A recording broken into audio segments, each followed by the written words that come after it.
this episode of Ice Pilots NWT, a brand new engine gushes oil. We just lost half a gallon in 3 minutes. Grounding a major charter. Hey, Mike. Buffalo leads a pack of athletes to the Arctic Winter Games. It's hard to see. And Devin tries to get home, running on empty.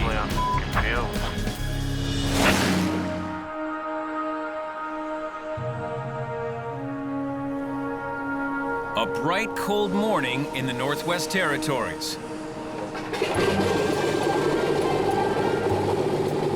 And a Buffalo Airways C-46 gets set for takeoff. Clear this side. Able to go?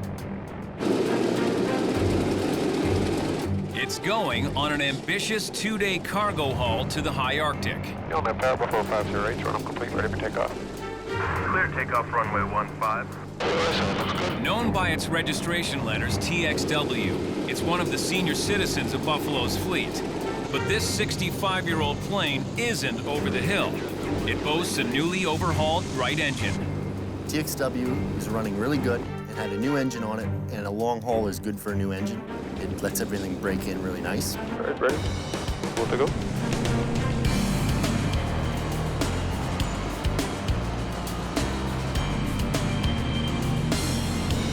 The new engine has had a brief test flight, but that's nothing like a long-haul trip to the far north. Buffalo's Director of Maintenance, Rod McBryan, has done hundreds of new engine installations. 99% of the time, the engine runs fine. We rarely had a problem with the C-46 engines when they were new. Rod's younger brother, Mikey, Buffalo's general manager, is worried about the customers. He's anxious to make all the contracted deliveries on time. There's like literally probably 10 customers that are involved with this, but there's a lot of people waiting. Compared to Buffalo's regular valley run, this 2-day, 2,700-kilometer round trip with stops in Norman Wells, Inuvik, and Holman Island will give the new engine a good break-in. The engine is certified for 1,500 hours of service. Departure of C-46, depart at 02, enough to go right, turn out. But just minutes out of Yellowknife, Captain Devin Brooks spots a problem. Oh, we got a hose leak in there, something? I don't know. Well, you should know. We noticed that the right-hand engine, which is a brand new engine, the oil quantity was steadily dropping. And I just sort of started staring at the oil quantity gauge, and it continued to go down. Sometimes new engines burn a little extra oil, but this was quite dramatic. With the oil level dropping this fast, the new engine could have sprung a leak. And if it runs out of oil in flight, the engine will die. I got it. Devin and engineer Adam Smith head to the back of the plane to take a look. Sure enough, right at the very trailing edge where the flaps are, you can see it, the oil sort of sparkle in the sun. And we knew we had a problem. If an engine runs out of oil, it's going to seize. It's just going to and you're going to kill the engine. A seized engine would force an emergency landing, and there's no proper strip in the vicinity, so it's something Devin wants to avoid at all costs. It's still going down. Oh, Christ. It's 31 and a half right now. But before making his next move, Devin needs some hard facts and figures. Do the calculations, see how much oil we're losing for the next 5 minutes, then we'll make a decision. Co-pilot Scott Blue calculates how much oil will be left in the tank when they get to their first stop. It's a critical bit of math.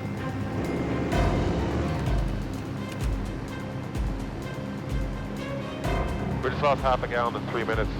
My. At that rate, we'll be down to 11 gallons by the time we get to the wells. C-46s need 11 to 12 gallons of oil to run. Anything below 11, you're just going to hurt the engine more and more. Averaging about 12 gallons an hour when it's supposed to be 1 or 2. This one down to 30. We should just turn around. Go home, man. It's Devin's call, and now he has all the information he needs to make his decision. Turn around. They're heading back to Buffalo.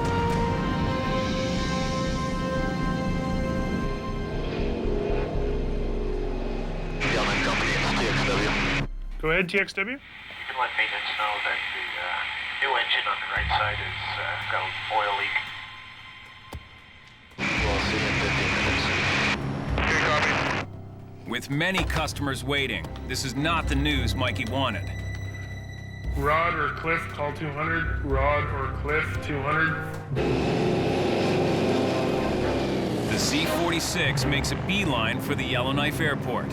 Oh, boy. The cause of the drastic oil loss is still a mystery.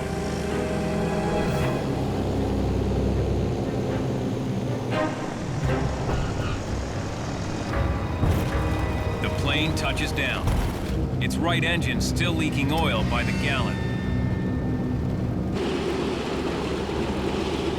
In the aviation industry, a plane on the ground is a money loser.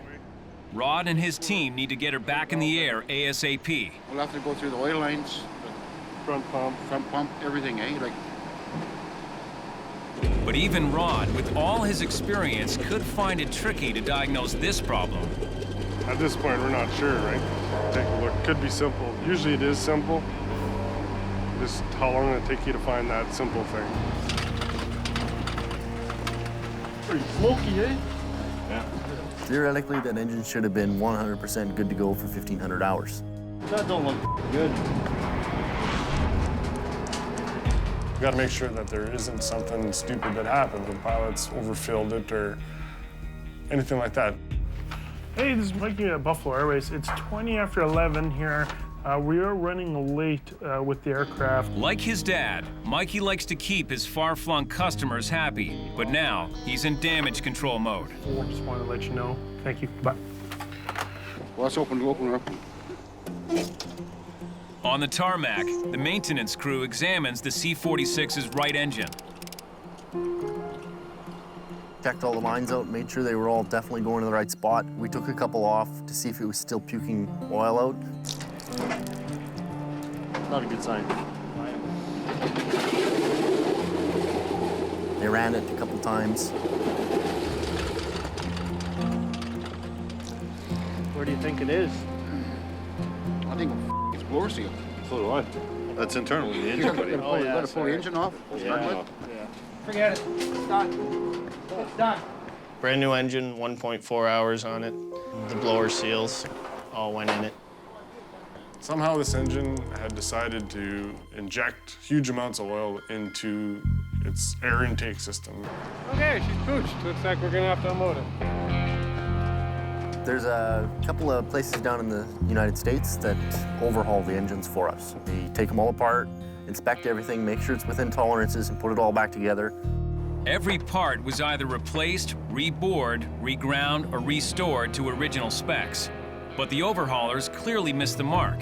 The new right engine is a write-off. It will have to be sent back. There was an internal problem in the engine, so there's nothing we can do with it. Get the other airplane running.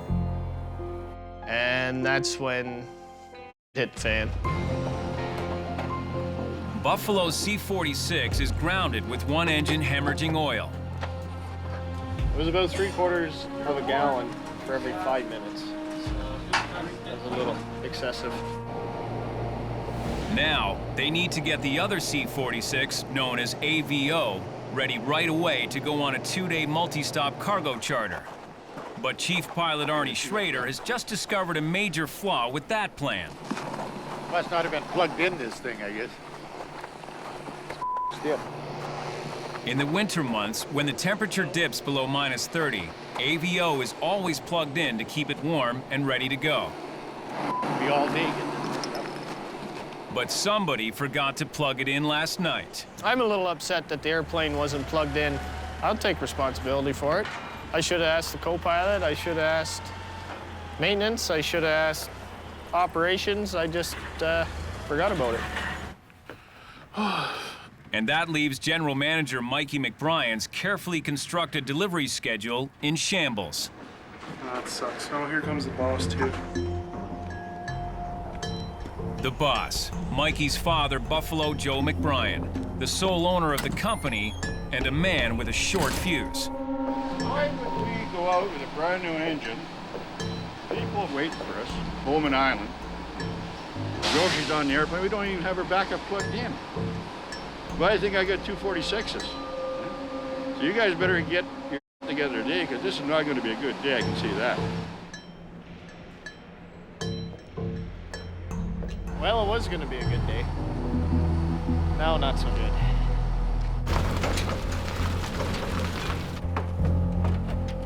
Every trip starts with 3 hours of excellence. The crew wheels out portable frost fighter heaters to warm up the plane.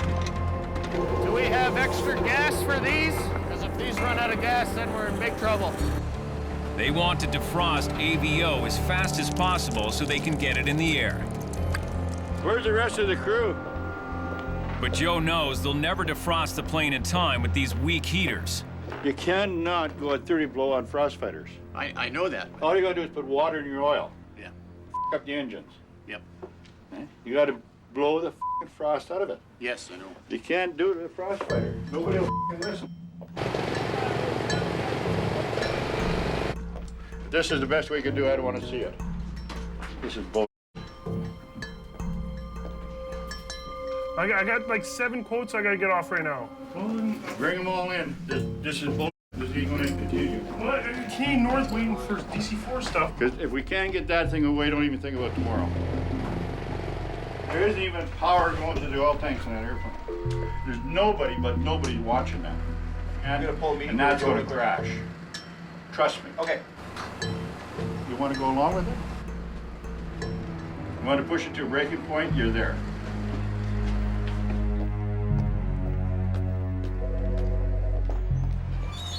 Hey, Rod, come here. Joe's hit his breaking point, and he makes a decision. There's no heat going to your engines. There's no heat going to your oil. It's at noon. So just shut them down until we get organized here, get some BT-400s so people know how to run them. So Joe just made the executive decision. You're not going anywhere.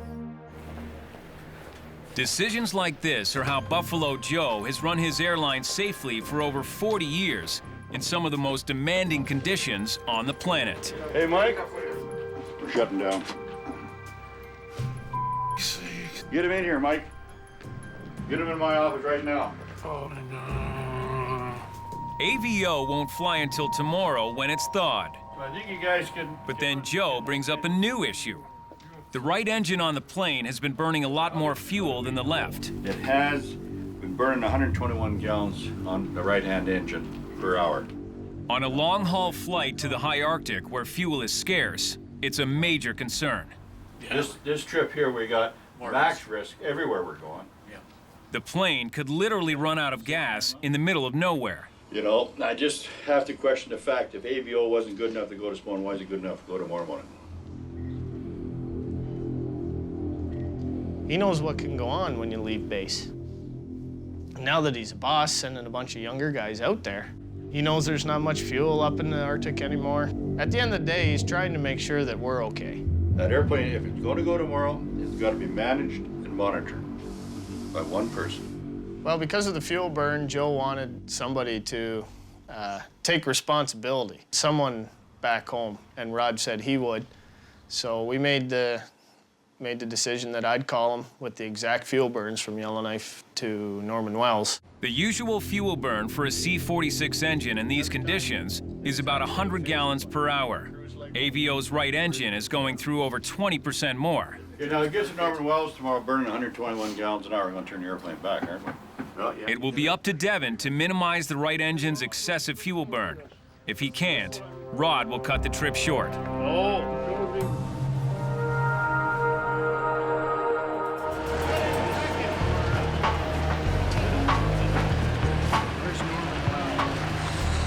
Early the next morning, Devin and the crew get the C-46 fueled and ready.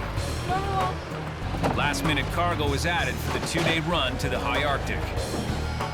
Starts off as a normal valley run, go to Norman Wells, drop off supplies and air. Then they'll head to Inuvik, the last chance they'll have to top up their fuel tanks. That fuel must get them to Holman Island on the Arctic coast and back home to Yellowknife.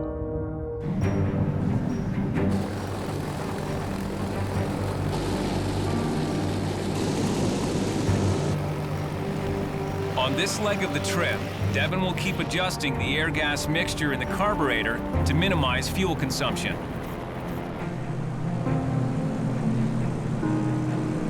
On the 46 carb, there's a mixture control, so you could rich in the carb or lean the carb out, depending on where you want it. If you put it in auto lean, it just does it all by itself. But in manual mode, the mixture control functions like the choke on an old car. If the mixture is rich in gas, the engine runs well, but fuel efficiency suffers. And if the mixture is too lean, the engine can become starved for fuel, sputter, and done. I pull it back another half an inch, the engine's gonna conk out. Devin has to rely on the sound of the engine to keep it just on the edge of fuel starvation. We had to get the absolute best fuel mileage we could out of it. But if Devin can't reduce the right engine's fuel burn by the time they reach their first stop in Norman Wells, they'll be forced to abort the trip, leaving Mikey's far north customers high and dry.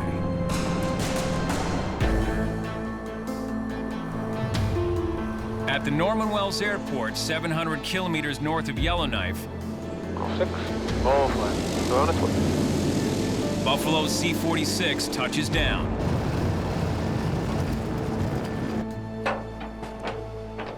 Now the crew will find out if Captain Devin Brooks has reduced the right engine's excessive fuel burn enough to allow them to continue their deliveries. Scotty's measuring how much fuel we burnt coming from Yellowknife to Norman Wells. So if it burns too much fuel, we can't go up north.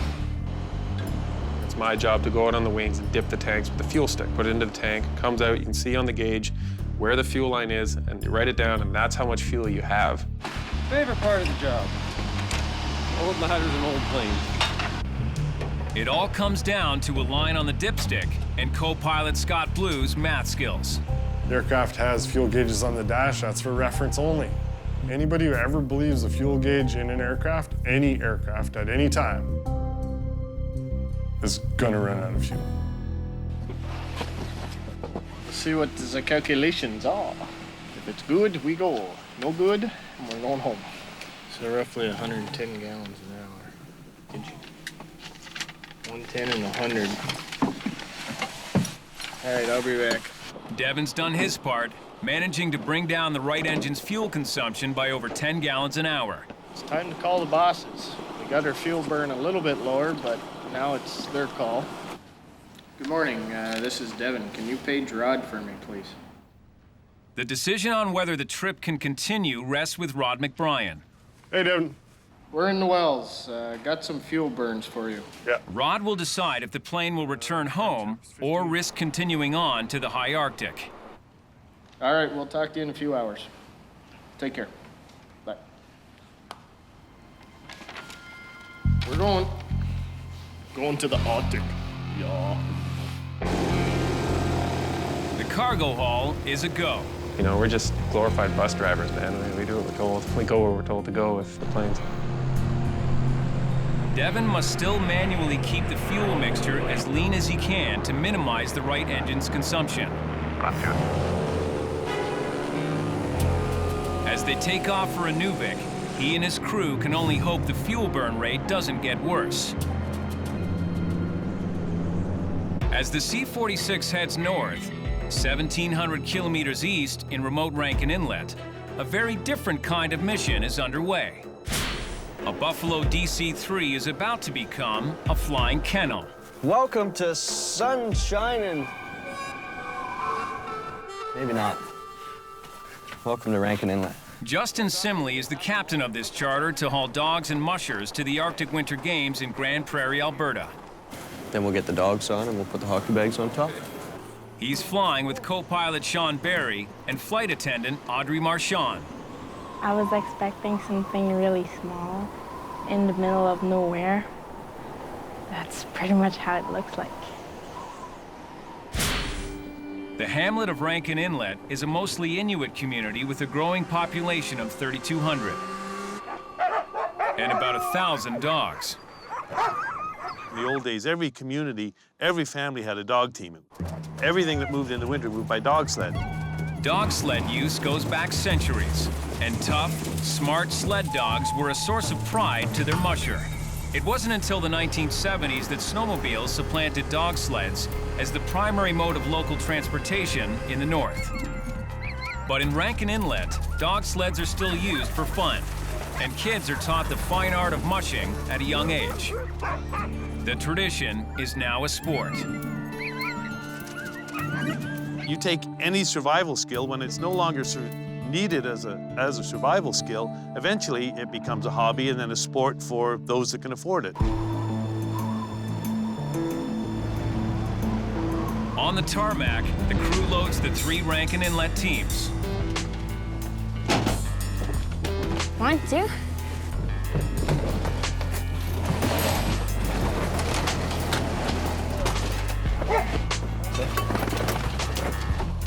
Pretty nice.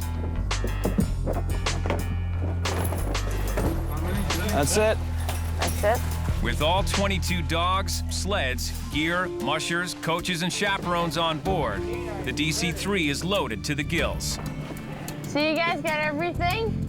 Well, we got. You sure? We're not coming back. For sure. We brought you guys sandwiches and bannock, so. Oh, that's awesome! Great! Planning a takeoff runway 31. We're rolling. 405, rolling 200.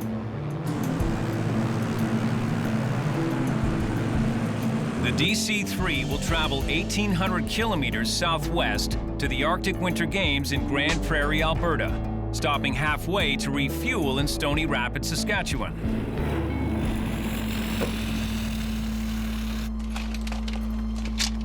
We're in Stony Rapids. Quick stop for fuel, oil, washroom. Okay, just walk them over there. The most urgent washroom break is for the dogs, Had a girl. who have been cooped up in their kennels for hours.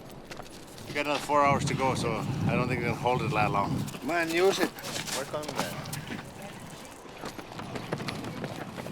I'm not as young as him. For 14-year-old musher Tristan Diaz and his dad Tony, the Arctic Winter Games have special significance. This is my son's grandfather, my father-in-law, who kind of showed him the way of dog mushing, and he wants to keep up his tradition. Tristan's grandfather, Robert Taddy, passed away just a few weeks ago. In the early 1980s, he was one of Rankin Inlet's first dog sled racers. A champion in his day, he helped turn mushing into a popular sport in the tiny hamlet, and he became Tristan's role model.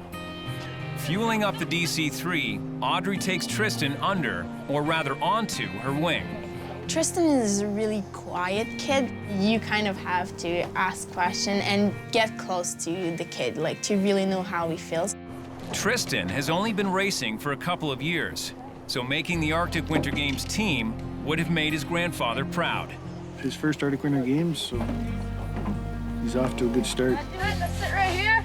Right. Let's sit out here so I can be near the dogs.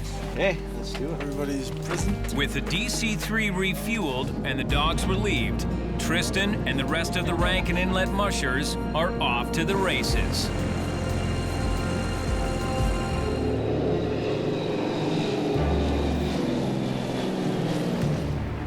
In the high Arctic, Captain Devin Brooks is piloting a Buffalo Airways C-46 on a 2-day cargo charter. I pull it back another half an inch. The engine's gonna conk out. The right engine has been using more fuel than it should, so Devin's had to manually control its fuel burn rate all the way. Minimum power settings in descent, just to conserve fuel. They're on approach to Inuvik, located just above the Arctic Circle. That was 323, roger. Remember, it's uphill, so don't get too low right away. Okay.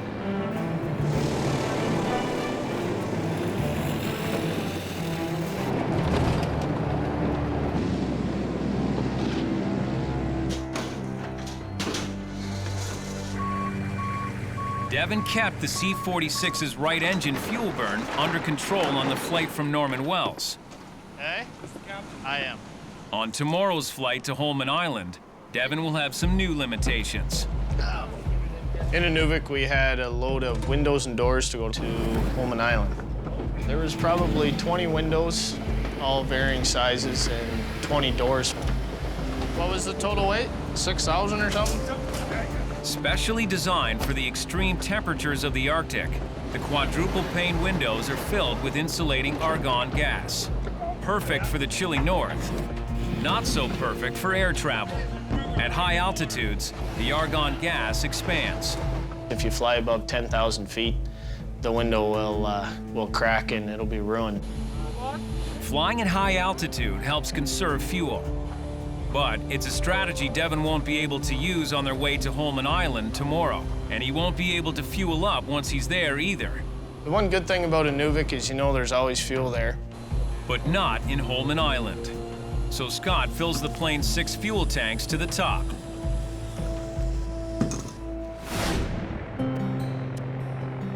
In northern Alberta, after flying over 1,700 kilometers, the DC-3 dog shuttle reaches its final destination. Hey guys, we made it! Oh, there we go. Welcome to Grand Prairie. Yeah. I was quite impressed. The dogs were really quiet. I was not expecting that at all. Scared. Say hello to Snazzy.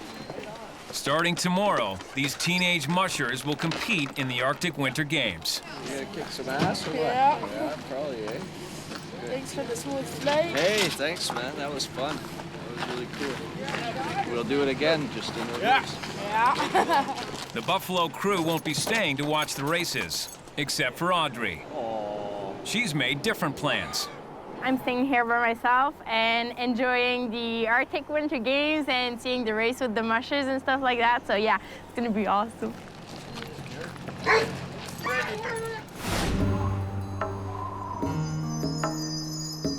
Dark and very early the next morning, the C-46 crew wakes up in Nunavik to begin day 2 of their high Arctic trip. There is a conference going on in Nunavik at the time. So they only had 1 hotel room available in the whole town. So we got a couple cots. Devin took the master bed. Yeah, he's pulling rank. I'm the captain. I get to have the good sleep. This bed wasn't that good anyway. Rising at this ungodly hour is tough on co-pilot Scott. When Scott first gets up, it's like waking up a slumbering giant.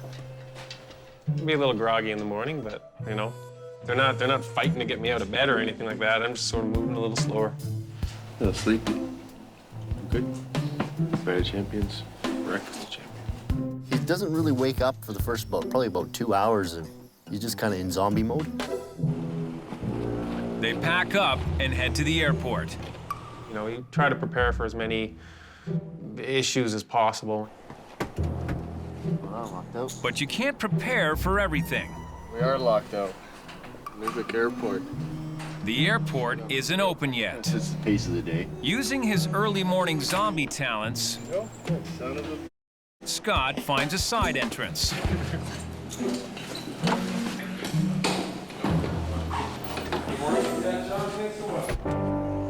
Loaded with doors and windows, the C-46 waits in the cold on the tarmac. The plane was plugged in all night, but the crew still needs to put some heat on it before they start the engines.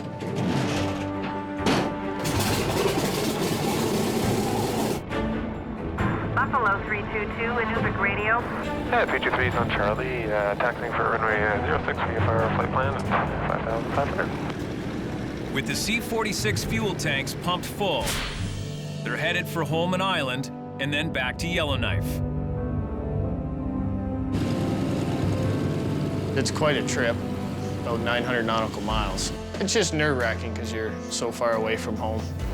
Devin and his crew better be sure they'll have enough gas to make the delivery and still get all the way back home.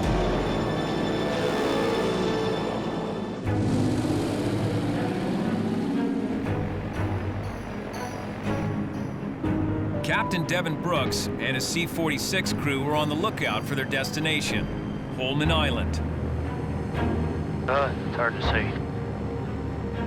To the untrained eye, it just looks like a bunch more snow and ice. When you're coming in over the ocean to do the approach, you fly probably 400 yards inland and then land on a strip. I think that's the strip there.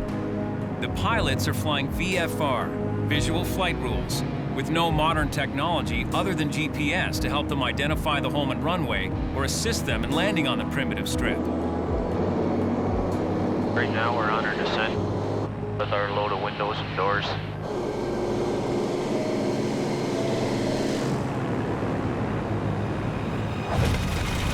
This is a runway I wouldn't want to come into it all the time. Holman Island is an isolated Inuit community above the 70th parallel.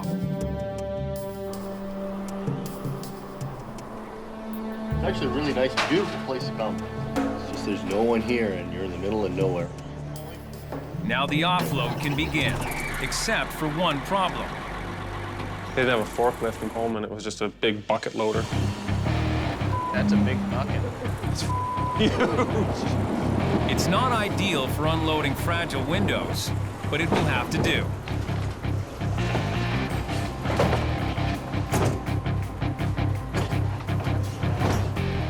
Well, we'll see if it's gonna hold, if it holds my fat ass. Oh, yeah.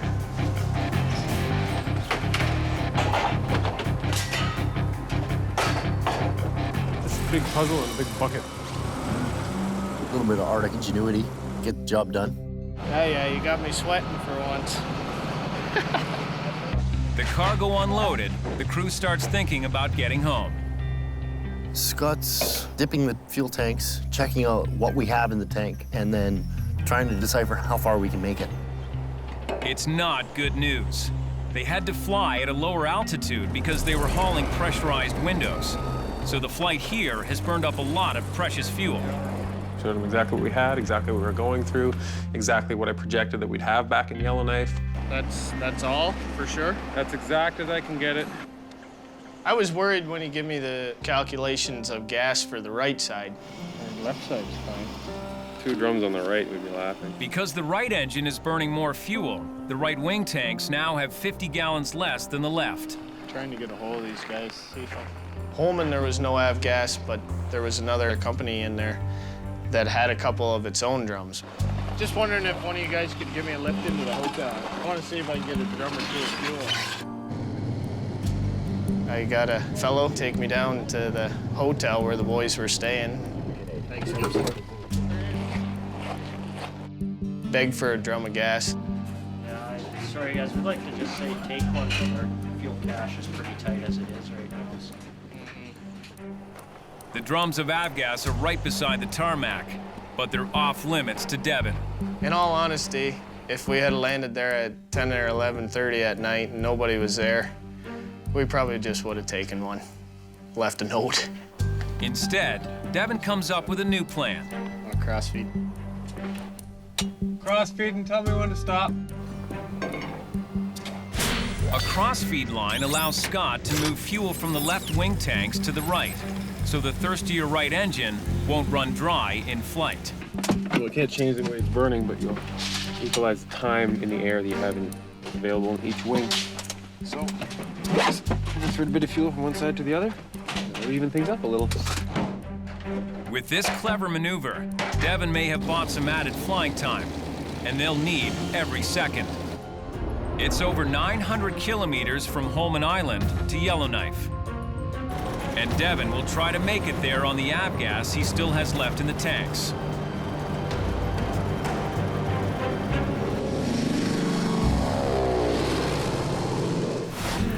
In Grand Prairie, Alberta, the Arctic Winter Games have begun.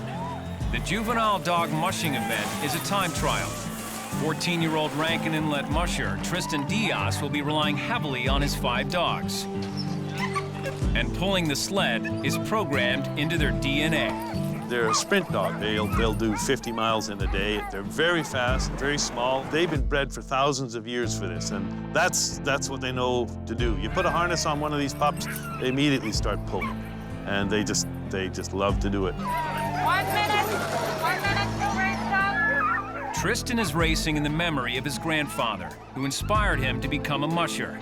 His grandfather had wanted to be here, but passed away just weeks ago. Tristan's dad, Tony, is here rooting for his son. To win any kind of medal would be an achievement for him, for sure. It would be great. And Audrey is Tristan's newest cheerleader.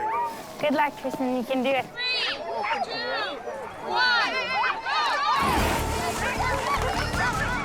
Our start was good. No, he looked confident. He felt confident. He was really calm. Let's hope everything goes nice and smooth through the trail of the trees, and hope we see him come through this corner here real soon. Tristan needs a very smooth ride to beat the posted best time of 6 minutes and 42 seconds. Second team is leading. Gonna show up soon, gonna show up soon. There he is. There he is. Push him, bud, push him. Go. All right. There you go, Tristan. The other dogs come in. Awesome, you're flying, dude. Awesome. Hey, congratulations, buddy. How was the race? Good. Tristan's time is better than good. 7 minutes, 20 seconds. Fast enough to earn him a bronze medal and a place on the podium.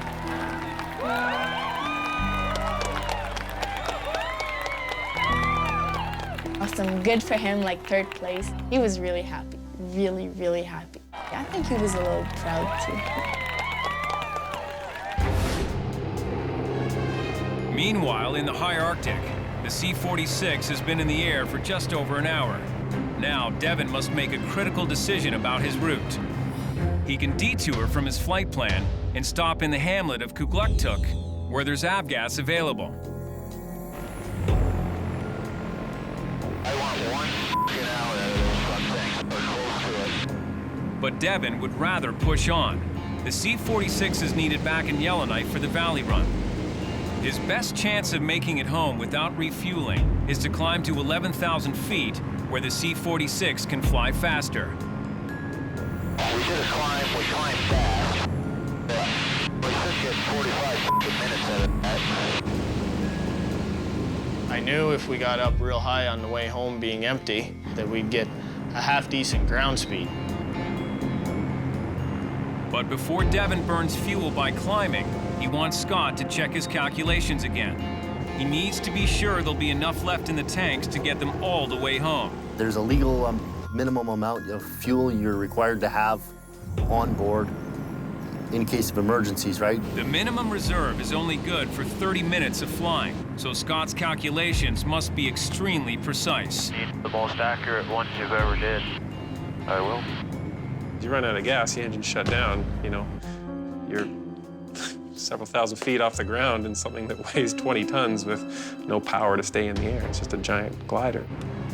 Check the numbers, double check the numbers, triple check the numbers.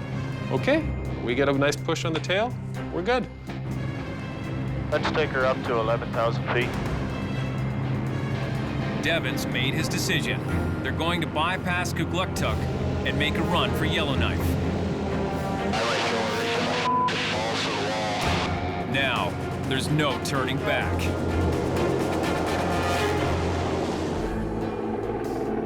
It's a nail-biter. 600 kilometers from Yellowknife, C-46 Captain Devin Brooks is trying to make it back home with very little fuel left in the tanks. I got this thing running. Mostly on fumes. The C-46's right engine is burning more gas than the left, making this final stretch nerve-wracking. I think Devin was a lot more nervous about it. I don't think Scott's experienced enough to realize how nervous to be. Devin's climbing to 11,000 feet where the plane can fly faster and burn less fuel. Yellowknife Company, Aviation. They're out of radio range, but at Buffalo HQ, all eyes are on the GPS tracking system. Just went up 800 feet. Oh, he's climbing, okay.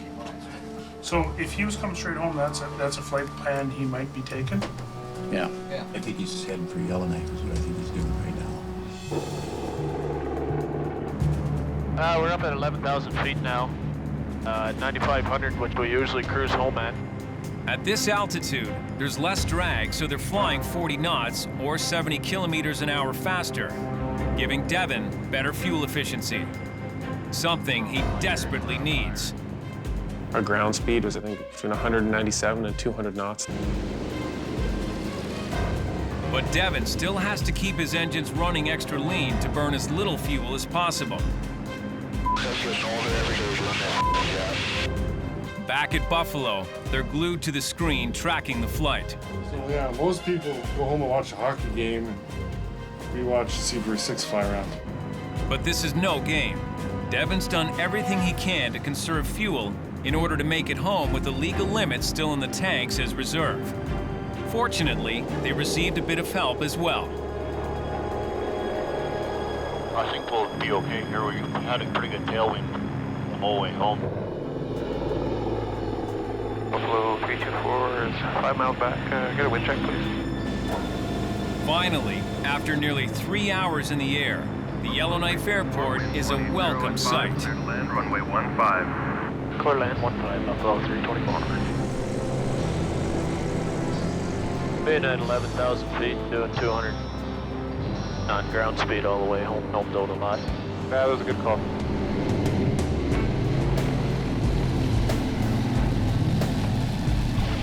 They touch down with the minimum reserve left in the tanks. We're home. Yeah, it's a good thing Scott graduated from grade 10 there with some math. Because of the winds aloft and the ground speed that we got, that enabled us to do it safely and get home with our reserves. It was a tense flight, but Devin, Scott, and Adam pulled it off. Yeah, I'm glad it's over. I think a cold beer will taste real good tonight.